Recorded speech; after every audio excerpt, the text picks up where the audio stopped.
I'm a lifelong RC modeler. I grew up reading about NASA and the test pilots here, Chuck Yeager and breaking all the sound barrier. And it's a little bit surreal to actually be here now, flying on the same lake bed.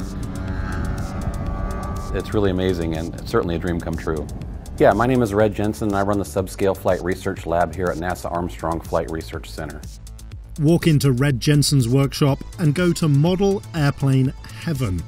The planes here may be small, but they often lead to big changes in the way we fly on Earth and in space. So we use small-scale unmanned aircraft to test out theories and ideas before they go on to the manned world. The lab is working on ways to send rockets to space more efficiently. It's tested life-saving crash avoidance systems and a little something called the lifting body. This lab has been in existence since the 1950s with a guy named Dale Reed, and Dale Reed is most noted for pioneering the lifting body concept, or the wingless reentry vehicle. He was a model airplane guy. He did model airplane stuff for fun on the side. He built a stick and tissue model of a lifting body and proved that it could fly, and started showing his peers around here, and the idea sort of stuck and it grew into a full-scale program that eventually gave us the space shuttle. 3, 2,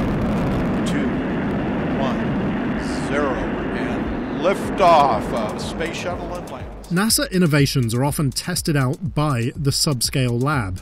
These days, Red and his crew are working on an experimental wing called the Prandtl. But how it works is the way that we twist the wing. So in a normal wing, the high and the low pressure mix off of the wingtip, and you get a vortice, a horizontal tornado of air that's high energy, tightly constrained vortex.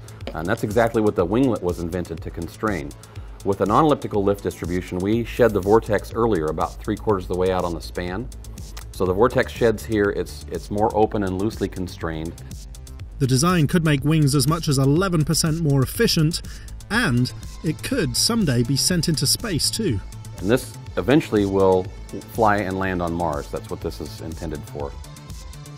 When we visited, the Subscale team was working on a new concept to launch rockets more efficiently. So what we're doing here is developing a new aircraft. It's an unpowered glider, and it will also be unmanned. All right, heads up, here we go, guys. Yep. That'll carry a rocket payload underneath it, and it'll be towed by some other aircraft to an altitude where the glider releases from the tow aircraft, and then it releases the rocket, and the rocket heads off into low Earth orbit. Rocket launching traditionally is very expensive for lots of reasons. You're tied to a ground-based launch complex, you're tied to a weather window. With an air launch, you're free to roam wherever you want. It's much more efficient. A traditional vertical launch, you burn up 30 to 40% of your fuel just getting in the first several thousand feet off the ground, where if you can air launch, you can save all that, which relates directly into more payload into space or less fuel for the same payload. Building cutting-edge aerospace ideas in miniature makes Red's shop a pretty popular place at NASA Armstrong. The full-scale pilots are often down here telling me I have a cool job, and I find that pretty ironic.